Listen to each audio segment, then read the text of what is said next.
This is new old stock, and I've already wired it up, and it is a noise maker of some sort. No, it is not an iPod Touch. It's not a speaker array or system.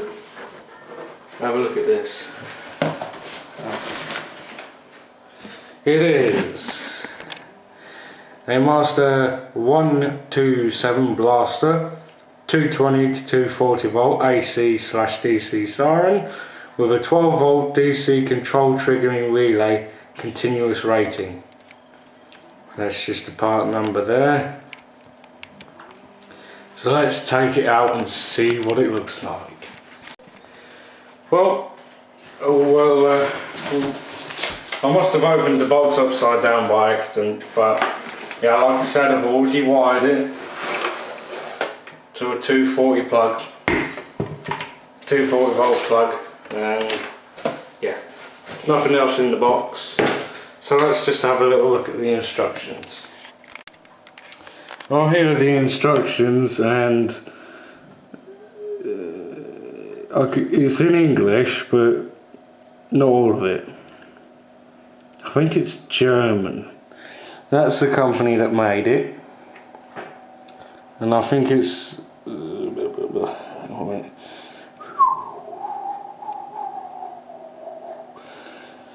judging by the years on this thing, it's either 1994 it was made, either 96, or where's the other one? 92. Not sure when it was made, but here it is. It's an 8-port siren, and what we shall do is we'll take it apart, not literally dismantle it, just have a little look into the insides and see what actually is, what does what in here. We have one of these at my work, and it's outside the men's toilet, and it's mounted on the wall like that. Obviously not that close to the floor. Let's see if I can lift it up to give you an idea, because it does weigh a fair bit. So say this was mounted on the wall like that. It looks, that's how it would be mounted at my work.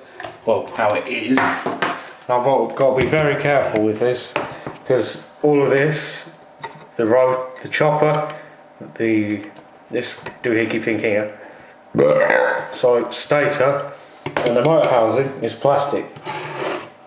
That is the only thing on it that's metal, except for the motor, obviously. You can either mount it like that, I guess like that, if you have a bit of unistrut coming from the bottom, not unistrut, oh yeah, probably unistrut, or a bit of conduit coming from underneath to stop the wires from getting flattened, because this thing does weigh a fair bit. Let's have a look at the dimensions. I'll just use this one. So let's see how wide this siren is, including, you bastard, I've cut into my thumb. So this thing is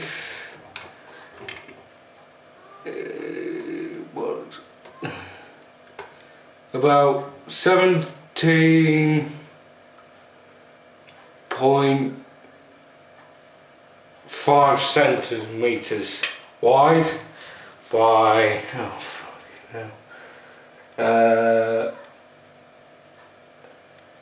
14.6 centimeters high. Okay, let's see how many kilos this thing weighs, because it weighs a fair bit. Alright. It is a grand total. So I put the cable on as well. Might as well. Right. If I can get it so it sits roughly on the scales. It says it's 1 kilogram and 826 grams. So 1.8 kilograms.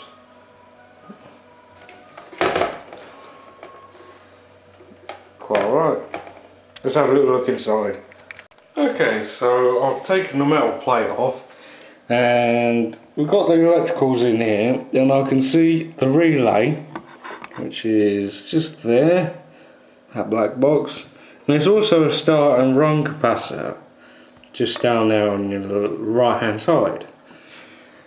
So what I'm trying to think is, I'm thinking just to fuck all that circuitry off, because I don't really think that I should really have this cable here, because it's just going to get a nonsense.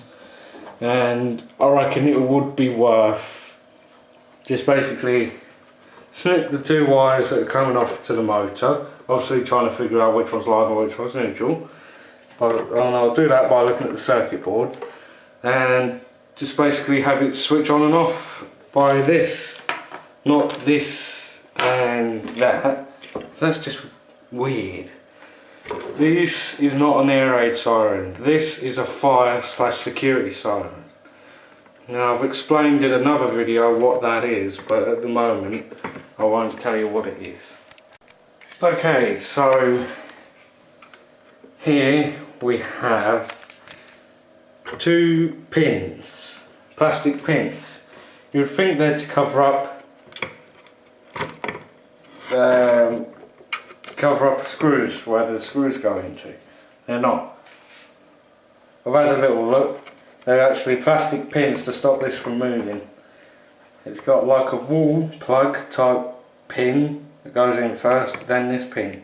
It's a bit weird, but oh well. We'll get this thing apart and we'll have a look. So I've finally got it off. This is what I was on about. This is the wall plug type thing that goes in first. Then this goes in second. And have a look at the size of the motor on this thing. This thing, guys. Bloody hell.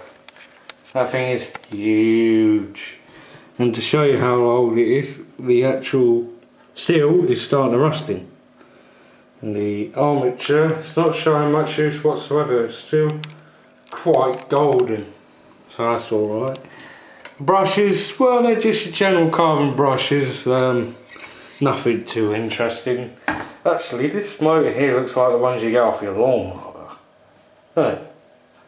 And if you notice, they put the armature end there instead of the other way around. It's a bit weird, isn't it?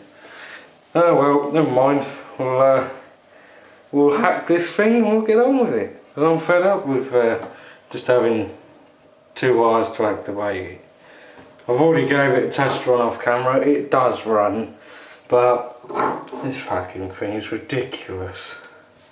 I also captured a video of it trying to run with that 24 volt access thing on my phone. 4 times it took me before it went off. Bloody thing. That's why I'm going to hack it. Okay, we've wired it. I've just got to put some tape over this. And we are ready to go.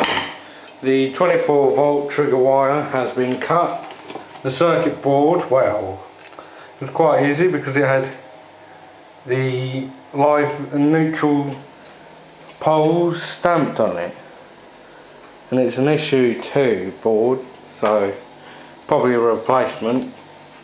Probably, don't know. But anyway, yeah, gonna tape that up and we'll go and see if she'll run.